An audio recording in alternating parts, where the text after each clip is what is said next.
Pose 316, Study Session 5, The Nature of Political Socialization. Introduction. The focus in this lecture is to attempt to take our attention on the theoretical aspects of comparative politics, a bit further into some of its practical aspects.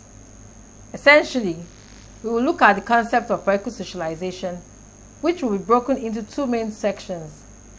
In the first one, we'll examine some prominent definitions of political socialization, while the second section will briefly examine the functions of political socialization.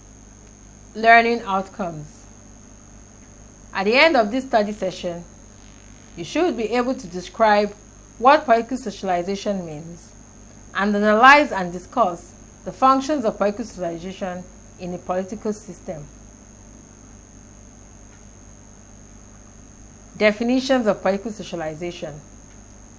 In comparative politics and political science as a whole, there are several definitions that are applicable to the concept of political socialization. Some of these are presented below.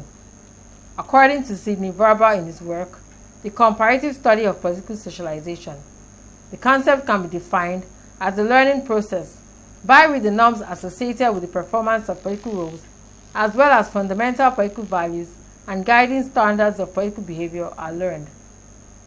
For Robert Levine in his work, Political Socialization and Cultural Change, he explains the process of political socialization as involving the acquisition by an individual of behavioral dispositions relevant to political groups, political systems, and political processes.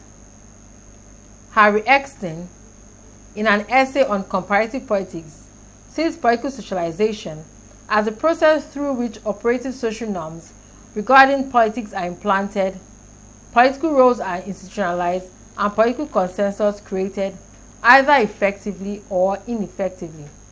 According to Roberta Siegel, political socialization can be defined as the learning process by which the political norms and behaviors acceptable to an ongoing political system are transmitted from one generation to generation.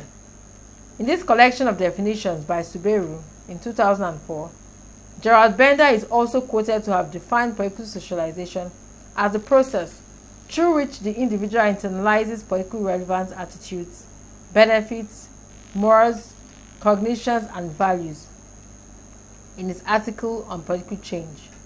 Finally, Eric Rowe in his book, Modern Politics, An Introduction to Behavior and Institutions, observed that political socialization is a process by which the values, beliefs, and emotions of a political culture are passed on to succeeding generations. It is important to note that continuity and stability are emphasized in many of these definitions. In other words, political socialization can be said to be dynamic and a continuous process. It is also appropriate to point out that the concept of political culture is particularly crucial in any definition of political socialization. This is because, as students are likely to see in the different definitions presented above, the transmission of political culture from one generation to another in a society is basically what political socialization is about. We may then ask again, what is political culture? According to Subaru in 2004, political culture can be defined as a shared understanding of political values, norms, symbols, emotions, and other politically relevant knowledge in a society. Similarly to Alan Ball, a political culture is composed of the attitudes, beliefs, emotions, and values of society that relate to the political system and to political issues. Eric Rowe also defines political culture as a unique pattern of values, beliefs, and emotional attitudes of a collection of individuals. It may be appropriate to round up this section by asking each student to carefully examine all the definitions presented here and consider with sound academic reasons which one he feels more appropriate. He may also wish to consult specialized dictionaries for political science or the social sciences in general and try to come up with his or her own definitions of political socialization. Functions of political socialization. From the definitions of political socialization in the preceding section, we can conclude that political socialization performs four key functions in the society. These are stated below. 1.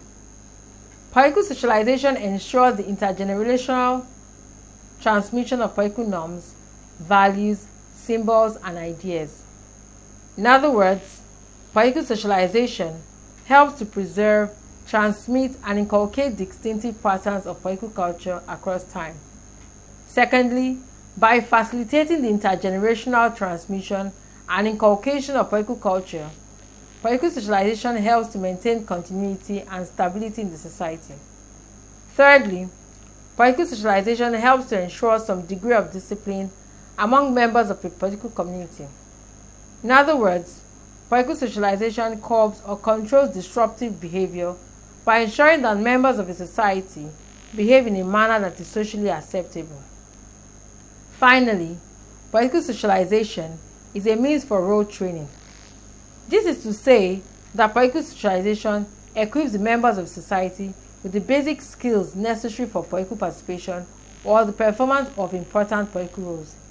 It is equally important to remind students, before this section is summed up, that political socialization is a continuous rather than static process. In other words, it is not a process that is limited to the years of childhood, but one that continues into adulthood. Study session summary. Political socialization is essentially concerned with the transmission of the society's political culture to successive members of that society. It is a continuous process of learning which covers both the years of childhood and those of adulthood. The functions of political socialization include the intergenerational transmission of the society's political culture, the maintenance of stability, the regulation of the behavior of members of the community in socially acceptable ways. It also includes the function of role training.